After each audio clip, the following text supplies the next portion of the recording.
എന്റെ ഗ്രഹനിലയില് ശനി കുംഭത്തിൽ നിൽക്കുന്നുണ്ട്, ചതയൻ 2-ാം പാദത്തിൽ നിൽക്കുന്നുണ്ട്. അവിടെ ഇപ്പൊ ഈ സമയത്ത് ആകാശത്ത് രാഹു ചതയം 2-ാം പാദത്തിന് റേഡിയേഷൻ അന്തരീക്ഷത്തിൽ വിട്ടുകൊണ്ടിരിക്കുന്നുണ്ട്.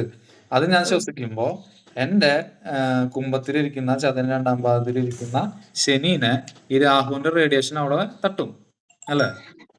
അപ്പൊ എന്തുണ്ടാവും? ശനി ഇരുമ്പ് എന്ന് നമ്മൾ പറഞ്ഞു, ഇരുമ്പാണല്ലോ വാഹനം, അല്ലെ? അപ്പൊ വാഹനം വാഹനവുമായി ബന്ധപ്പെട്ട കാര്യങ്ങളിൽ എനിക്ക് എന്ത് സംഭവിക്കും? രാഹുവിന്റെ റേഡിയേഷൻ കൂടും, അതായത് സ്പീഡ് കൂടും. അപ്പൊ അങ്ങനെ സ്പീഡ് കൂടുന്ന സമയത്ത് ആക്സിഡന്റ് പറ്റാനുള്ള സാധ്യത കൂടുതലാണ്. ആക്സിഡന്റ് പറ്റുന്നല്ല, പക്ഷെ സ്പീഡ് കൂടിയാൽ ആക്സിഡന്റ് പറ്റാനുള്ള ചാൻസ് കൂടും. ഓക്കെ, രാഹു ആയതുകൊണ്ട് സ്പീഡിൽ പോയാലും നമുക്ക് എന്ത് തോന്നില്ല? ഭയം തോന്നില്ല. അതാണ് നമ്മൾ മനസ്സിലാക്കുന്നത്. ഓക്കെ, അതുപോലെ ഈ പറയുന്ന കുംഭം എന്ന ഈ എന്താ പറയാ ഈ കള്ളി എനിക്ക് 4-ാം ഭാവമാണ്. അപ്പൊ 4-ാം ഭാവം ആയതുകൊണ്ട് അതേതാ? അമ്മ, വീട്, പ്രശ്നങ്ങൾ, അല്ലെ? ഓക്കെ, അപ്പൊ അമ്മയുടെ സ്ഥാനത്താണ് ഇപ്പൊ രാഹുവിന്റെ റേഡിയേഷൻ വന്നുകൊണ്ടിരിക്കുന്നത്, അല്ലെ? അപ്പൊ അമ്മയുമായി ബന്ധപ്പെട്ട്, വീടുമായി ബന്ധപ്പെട്ട് നല്ലത് മോശം, രാഹു എനിക്ക് എങ്ങനെയാണോ വർക്ക് ചെയ്യുന്നത് അതനുസരിച്ച് അത് സംഭവിക്കും, അല്ലെ? അപ്പോ രാഹു കറക്റ്റ് 4-ലേക്ക് വന്ന സ്പോട്ട് ടൈം ഒരു മാറ്റമില്ല. ആ ടൈമിലാണ് ഞാൻ വീട്ടിൽ നിന്ന് മാറിയത്.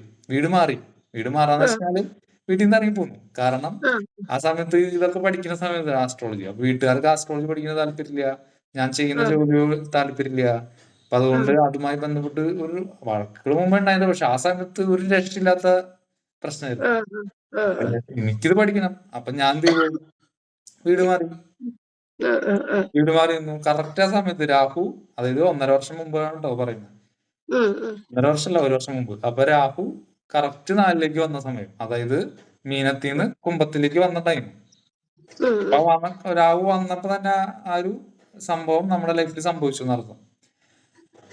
ഓക്കെ, അതിനുശേഷം പിന്നെ കുറച്ചുനാൾ മാറി നിന്നു. പിന്നെ ഇപ്പൊ ഒരുമിച്ചാണ്. ഇപ്പൊ അതായത് ഞാൻ അന്ന് വീട്ടിൽ നിന്ന് ഇറങ്ങിയതാ, അതായത് എന്റെ സ്വന്തം വീട്ടിൽ നിന്ന് അന്ന് ഇറങ്ങിയതാ. ഇപ്പോഴും ഞാൻ എന്റെ വീട്ടിലേക്ക് പോയിട്ടില്ല എന്നർത്ഥം.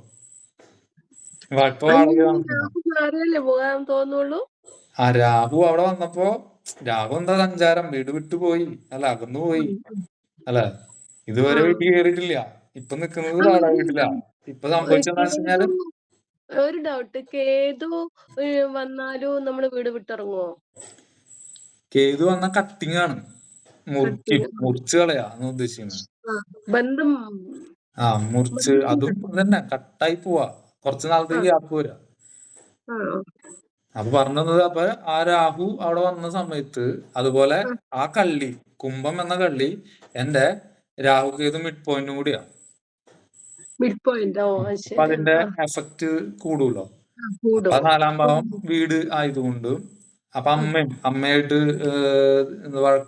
രണ്ടുപേരും വഴക്കുണ്ട്. കാരണം അവിടെ സൂര്യനും പോയിരിക്കുന്നുണ്ട്, എന്റെ 4-ാം ഭാവത്തിൽ സൂര്യനും ഇരിക്കുന്നുണ്ട്. അപ്പൊ അച്ഛനമ്മയായിട്ട് വഴക്ക് കൂടിയിട്ടാണ് ഇറങ്ങി പോകുന്നത്.